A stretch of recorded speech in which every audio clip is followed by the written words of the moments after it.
Thank you. Good morning. বাংলাদেশের নতুন প্রেক্ষাপট তৈরি হয়েছে, নতুন সিচুয়েশন ক্রিয়েট হয়েছে কিংবা ক্রিয়েট করা হয়েছে। গতদিন সেনাপ্রধানের বক্তব্য ডিসেম্বরের ভিতরে নির্বাচন চাই এবং তার সাথে সাথে প্রধান উপদেষ্টা ডক্টর মোহাম্মদ ইউনূসের পদত্যাগের গুঞ্জন, এবং গতদিন তিনি উপদেষ্টা পরিষদের সাধারণ মিটিং এর পর রুদ্ধদ্বার মিটিং করে সেখানে সুস্পষ্ট ভাষায় জানান যে আমি আসলে চাচ্ছিলাম একটা ফ্রি এন্ড ফেয়ার ইলেকশন আয়োজন করার জন্য, বাট দেশের মুভমেন্ট যেদিকে যাচ্ছে সেখানে আমার কাছে মনে হচ্ছে না যে এটা সম্ভব। আর কোনো বিতর্কিত ইলেকশনের লাইবিলিটি আমি নিতে চাই না। 2008 কিংবা অন্যান্য যে ইলেকশন গুলো বাংলাদেশে বিতর্কিত হয়েছে সেই বিতর্কিত ইলেকশনের লাইবিলিটি আমি নিতে চাই না। সেই জায়গা থেকে তিনি তার পদত্যাগের কথা উল্লেখ করেছেন, যদিও সিনিয়র কয়েকজন উপদেষ্টা তাকে পরামর্শ দিয়েছেন এই মুহূর্তে পদত্যাগ না করার জন্য। জুলাইয়ের বিপ্লব, আমি আগেও বলছিলাম এবারও বলছি, জুলাই বিপ্লব কোনো ব্যক্তিগতভাবে কারো উদ্যোগে হয়নি। জুলাই বিপ্লবে কোনো মাস্টার মাইন্ডের উদ্যোগে হয়নি। জুলাই বিপ্লব দেশের সর্বসাধারণ নেমে এসেছিল। অনেক ক্ষেত্রে যারা তৎকালীন এই মেসাকার রাজনৈতিক দলকে সমর্থন করত তাদের অনেকেও জুলাই বিপ্লবের পক্ষে ছিল, জুলাই বিপ্লবের পক্ষে কাজ করেছে। জুলাই বিপ্লবে আমরা যারা রাজপথে ছিলাম আমরা তো কোনো পলিটিক্যাল পার্টির এজেন্ডা বাস্তবায়নের জন্য যাইনি, কিংবা আমাদের মতো বাংলাদেশের কোটি কোটি সাধারণ মানুষ কোনো পলিটিক্যাল রাজনৈতিক পার্টির এজেন্ডার জন্য যায়নি, কোনো মাস্টার মাইন্ডের ডাকে যায়নি। তারা এদেশের একটা পট পরিবর্তন চেয়েছে, স্বৈরাচারের পতন চেয়েছে এবং সেই স্বৈরাচার পতনের আহ্বানে তারা যোগ দিয়েছে। দেশের সাধারণ স্টুডেন্ট সোসাইটি এবং বিভিন্ন বিশ্ববিদ্যালয়ের যেসব শিক্ষার্থীরা সেখানে গিয়েছিল তাদের অনেকেই এটা শুধুমাত্র এই টার্গেটে গিয়েছিল যে আমরা গত অনেকদিন যাবৎ ভোট দিতে পারি নাই, সো আমরা একটা অল্টারনেটিভ গভর্নমেন্ট চাই, এর বিকল্প কি আছে, তারা আমাদেরকে কি প্রোভাইড করে সেটা আমরা দেখতে চাই। কিন্তু তার পরবর্তীতে আপনারা যেভাবে মাস্টার মাইন্ড, এই মাইন্ড, সেই মাইন্ড, নানা ধরনের যে জিনিসগুলো নিয়ে আসছেন না, এগুলো মানুষকে ক্রমান্বত দ্বিধা বিভক্তির দিকে ঠেলে দিয়েছে। অপরদিকে নির্বাচনের ক্ষেত্রে আপনাদের কারো খুব বেশি চাওয়া, কারো একটু কম চাওয়া, কেউ চাচ্ছেন আগে সংস্কার, কেউ চাচ্ছেন আগে নির্বাচন, কারো কারো তো বক্তব্য হচ্ছে যে যা সংস্কার হবে সব সংস্কার আমরা ছুঁড়ে ফেলে দিব। এইসব আপনাদের পলিটিক্যাল পাল্টাপাল্টি বক্তব্য একদল আরেক দলের উপর চাপিয়ে দেওয়া, এগুলোর মধ্য দিয়া জাতীয় ঐক্যের মধ্যে, ন্যাশনাল ইউনিটির মধ্যে ডিভাইডেশন তৈরি হয়েছে।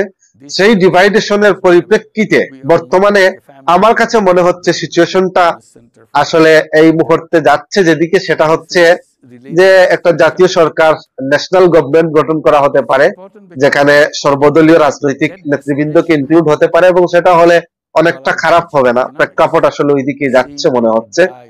সেক্ষেত্রে যারা উপদেষ্টা পরিষদে এই মুহূর্তে বিতর্কিত কিংবা পাবলিক ইনক্লুসিভ নয়, পাবলিকের সাথে যার সম্পর্ক আসলে জনবিচ্ছিন্ন, যেটা আমরা বলি, যারা জনবিচ্ছিন্ন আছেন তাদেরকে এখান থেকে কাট করা হবে, আর পলিটিশিয়ানরা সেখানে ইনক্লুড হবেন, সেদিকে যাওয়াটা অনেকটা প্রায় নিশ্চিত মনে হচ্ছে।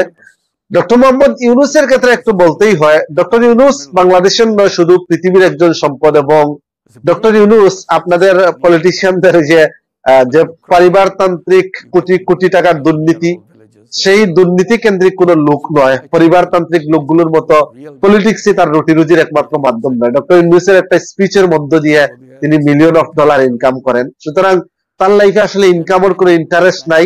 ইন্টারন্যাশনাল লেভেলে আল্লাহ পাক তাকে যে সম্মান দিয়েছে তার আর পাওয়ার মতো কোনো কিছু নাই। তিনি এসেছিলেন এই দেশটাকে কিছু একটা দেওয়ার জন্য, বাট এই দেশটা এতটা নোংরা পলিটিক্যাল প্র্যাকটিসিং দেশ।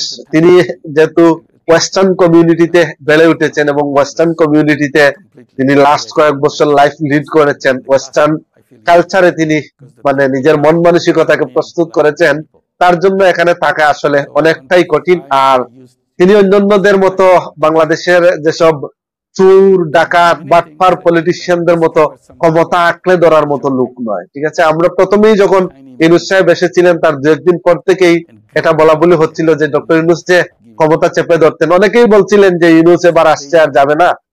শেখ হাসিনার জন্য সবচেয়ে বড় সমস্যা ডক্টর ইউনূস, বিকজ ইন্টারন্যাশনাল কমিউনিটিতে এইসব পরিবার যেগুলো আছে, শেখ পরিবার বলেন বা এই সেই বগর সগর পরিবার যেগুলো আছে, এগুলোর ভ্যালু হয়তো সর্বোচ্চ ইন্ডিয়া পর্যন্ত এতটুকুই। এর বাইরে এগুলোর ভ্যালু হচ্ছে জিরো টলারেন্স।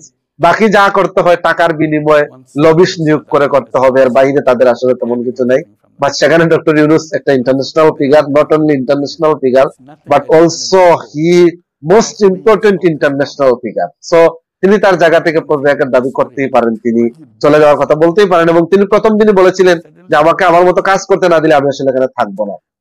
এনসিপি সহ অন্যান্য যেসব রাজনৈতিক নেতৃবৃন্দ, বিশেষ করে এনসিপি গঠন হওয়ার পর থেকে নাসির উদ্দিন পাটোয়ারি আরো কয়েকজনকে দেখলাম যারা খুব উচ্চবাচ্য কথা বলতে বলছে, বাবু ইয়ে পলিটিক্স পলিটিক্স, এটা সোশ্যাল ওয়ার্কিং না, সোশ্যাল ওয়ার্কিং না, কিংবা আপনি ওই রকম প্ল্যাটফর্মে আপনি সবার প্রিয় হয়ে থাকতে পারবেন, বিকজ ওখানে ইন্টারেস্ট হচ্ছে আপনাকে ইউজ করার ইন্টারেস্ট, আর পলিটিক্সে হচ্ছে আপনি বেনিফিটেড হওয়ার ইন্টারেস্ট।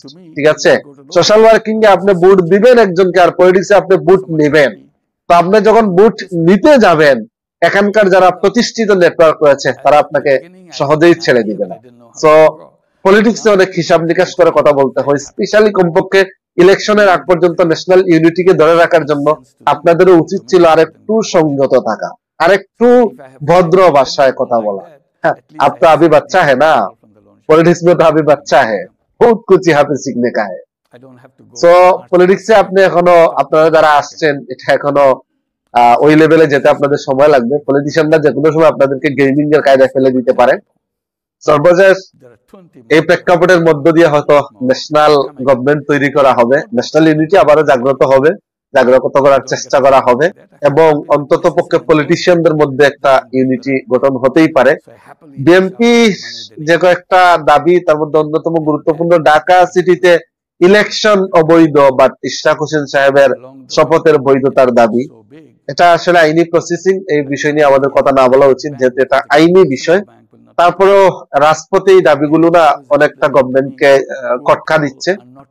ইউনূস সাহেব এই ধরনের লাইবিলিটি নিতে চাইবেন না বা চাচ্ছেন না প্রায় এরকম। সো নির্যাস শেষ কথা হলো, in my observation, in my point of view, দেশ আসলে ন্যাশনাল গভর্নমেন্টের দিকে যাচ্ছে, জাতীয় সরকারের দিকে যাচ্ছে।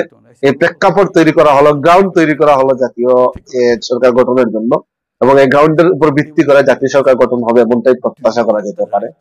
বাট তারপরেও যারা পলিটিক্যাল অ্যানালিস্ট কিংবা পলিটিক্যাল অবজারভাররা রয়েছেন, তারা এই ব্যাপারে খুব ভালো ডিরেকশন দিতে পারবেন। গত লাস্ট 15 ইয়ার্সে বাংলাদেশের পলিটিক্স সম্পর্কে আমি যতটুকু বুঝি বা যতটুকু স্টাডি আছে, তা থেকে মনে হচ্ছে যেটা এইদিকে যাচ্ছে। সালাম আলাইকুম।